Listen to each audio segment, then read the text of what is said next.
Hello বন্ধুরা, welcome to my channel drawing dreams. দেখো, আজকে আমার এক স্টুডেন্ট বলল সে একটা মাটির কলসি, ওই খাবার জলের কলসি যেরকম হয় সেইটাকে অ্যাক্রিলিক কালার দিয়ে এটাকে খুব সুন্দর করে একটা কালারফুল পট তৈরি করবে। তা আমি বললাম ঠিক আছে, তাহলে সেভাবেই করা হোক। আমরা অ্যাক্রিলিক কালার নিয়ে নিয়েছি, ফেভিক্রিল বা অ্যাক্রিলিক যে কোনো কালারই তোমরা নিতে পারো।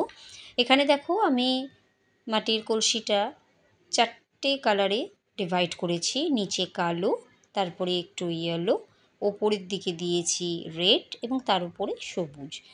এবার আমি একটু চক দিয়ে একটু ড্রয়িং করে নিয়েছি। কালোর ওপরে আমি সাদা রং দিয়ে এই ড্রয়িংটাকে করতে বলেছি।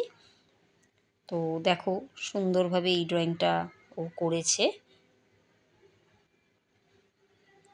আমি জাস্ট ওকে কয়েকটা দেখিয়ে দিয়ে এসেছি যে কিভাবে হবে, কোথায় কি ডিজাইন হবে, কারণ সময়ের অভাবে পুরোটা তো করে দেখানো সম্ভব হয় না।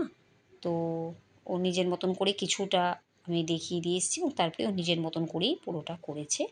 অল্প অল্প করেই আমি করেছি। ডিজাইনটা দেখে নাও। আমরা কিন্তু প্রথমে আগে ড্রয়িংটা করে নিয়েছি, কারণ ড্রয়িংটা করলে কি হয়, কালারটা বোঝা যায় যে কোথার থেকে কিভাবে হবে, বেরিয়ে গেল কি না সেই হিসেবে। তো দেখো ওপরের দিকে আমি যার জন্য কালার ওয়াইজ হিসেবে আর কি রেডের পাশে রেড একেবারে দিইনি, আমি অরেঞ্জ, ওদিক থেকে গ্রিন, তারপরে নিচের দিকে ব্লু দিয়েছি যাতে করে কালারগুলো ফোটে, এবং নিচের দিকে রেড দিয়েছি।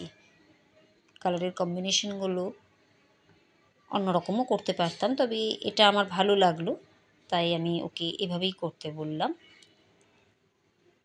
তো দেখো আস্তে আস্তে ওপরের দিকের ডিজাইনটাতেও মানে গ্রিন কালারের যে ডিজাইনটা করা হয়েছে, মানে রঙটা করা হয়েছে, তাতে ওপরে আবার আমি একটু কালো রং দিয়ে ডিজাইন করতে বলেছি যাতে করে ফুটে ওঠে।